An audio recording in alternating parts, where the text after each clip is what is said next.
দেখুন, এই বিষয়ে যা বলার আমাদের বিরোধী দলনেতা মাননীয় শুভেন্দুবাবু অলরেডি বলে দিয়েছেন।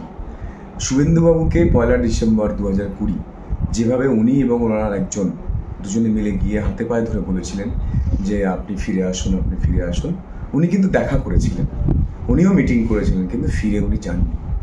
তেমনি আমাকেও সেম পিংলার বিধায়ককে দিয়ে বারবার ফোন করিয়েছিলেন, বারবার বলেছিলেন যে উনি আমার সঙ্গে দেখা করতে চান।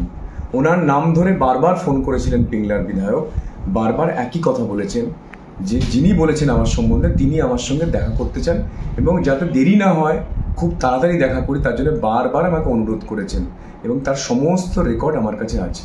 সেই জন্য আমি আপনাদেরকে একটাই কথা বলবো, উনি বলেছেন না যে সিসিটিভি ফুটেজ ছাড়বেন, আরে আমরা তো স্বীকারই করেছি, হ্যাঁ গিয়েছিলাম, দলের নির্দেশ ছিল যাওয়ার জন্য। শুভেন্দুবাবু বলেছিলেন যে হ্যাঁ তুমি যাও, দেখো কি বলছি, শুনে এসো। আমি তো দল করি, আমাকে যা বলবে তাই করতে হবে।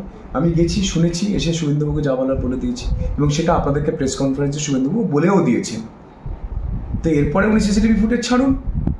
আমার কাছে যা যা রেকর্ড আছে, যে আমাকে কতবার ডেকেছেন, কতবার উনি ডেকেছেন, কতবার ওনার নাম করে ফোন করে করে ডাকা হয়েছে, সব আমি দিয়ে দেবো, মানুষকে বলে দেবো, দেখিয়ে দেবো, তখন মানুষ জেনে যাবে যে সত্যিটা আসল কি।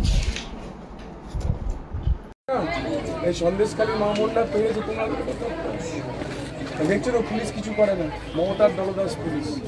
তো মা বোনদের সম্মান রক্ষা করতে গেলে নিজেদেরকে নামিয়ে করতে হবে, এটা খালি মাথায় রাখবো, আর কিছু বলবো না। রাজনীতি পরে হবে, আগে সম্মান বাঁচুক, আগে হিন্দু ধর্মের মা বোনেরা বাঁচুক, তারপরে রাজনীতি হবে। জয় শ্রীরাম, জয় শ্রীরাম। সবাই ভালো আছেন তো? সব মোদিজি হবে।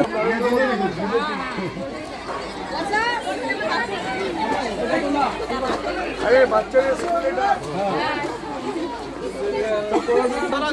তো সাতপুরা স্কুলে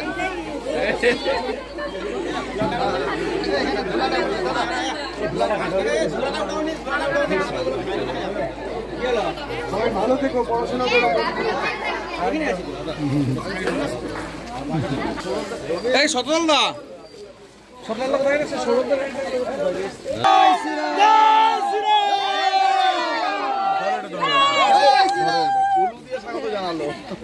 আপনাদের সবাইকে প্রণাম জানাই। সব মোদিজি আমাদের এসে বাংলার আর সন্দেশখালীর বদলা নিতে হবে। যে মা বোনদের ওপরে